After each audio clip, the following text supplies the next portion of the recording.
حضرت عمار ابن یاسر رضی اللہ تعالیٰ عنہ کے پورے خاندان کو کفار نے گھیر لیا، مارنا پیٹنا شروع کیا، آپ کو بھی، آپ کے بھائی کو بھی، آپ کی والدہ کو بھی، آپ کے والد کو بھی، اتنا مارا کہ لہو لہان کر دیا، زخم پہ زخم کھا کے جی خونے جگر کے گھونٹ پی اور آہ نہ کر لبوں کو سی۔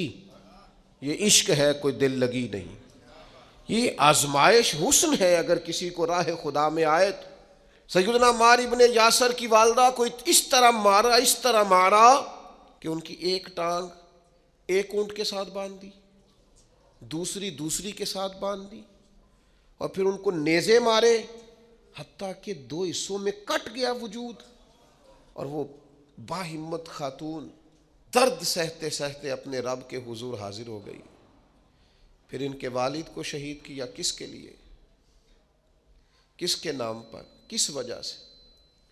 پھر ان کے بھائی کو شہید کیا۔ پھر جناب عمار ابن یاسر وہ سخت صدمے میں تھے، پھر ان کو مار رہے، پھر ان کو مجبور کیا کلمات کفر کہنے کے لیے، ان کے منہ سے نکل گئے، انہوں نے ایسے کلمات کہہ دیے جو معاذ اللہ کفریہ تھے۔ اب اتنا زد و کوف ہوا، تکلیف دی، بول دیا انہوں نے، لوگ دوڑے گئے نبی کریم کی بارگاہ میں، عمار تو معاذ اللہ کافر ہو گئے۔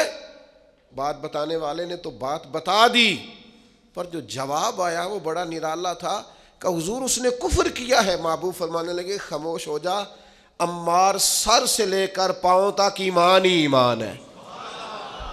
فرمایا ایمان تو اس کے خون کے اندر، اس کے وجود کے اندر، اس کے لہو کے اندر، جسم کے اندر سرایت کر گیا ہے ایمان، اور جس کے سینے میں، گوشت میں، لہو میں سرایت کر جائے وہ کیسے کافر ہو سکتا ہے؟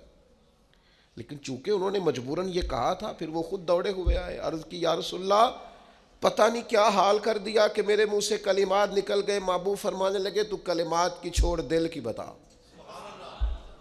دل کی بتا، تیرے دل کی کیفیت کیا ہے؟ عرض کی یا رسول اللہ دل تو ہر لمحے کے لیے ایمان پر مطمئن ہے۔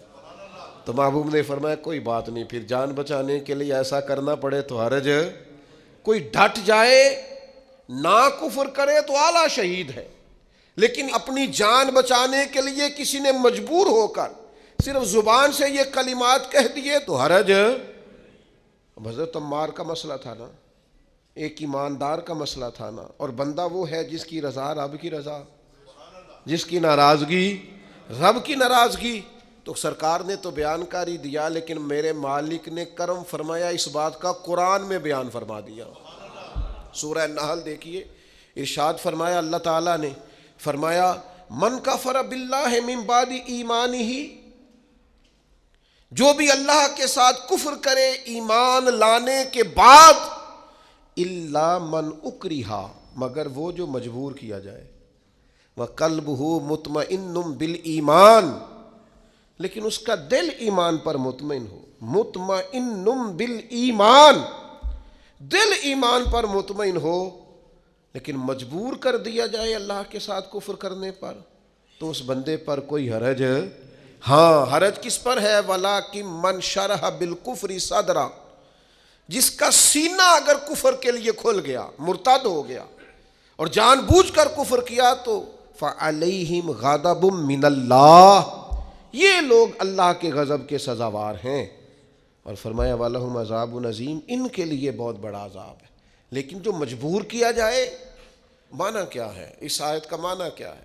مفسرین فرماتے ہیں یہ چونکہ حضرت عمار کے بارے میں آئے تو اس کا معنی یہ ہے کہ رب فرماتا ہے عمار نے کفر نہیں کیا، وہ مجبور کیا گیا تھا۔ اس کی گواہیاں اللہ کا قرآن بیان کرے۔ کیا وہ لوگ اس قابل نہیں ہیں کہ ان کے نام پر جان واری جائے؟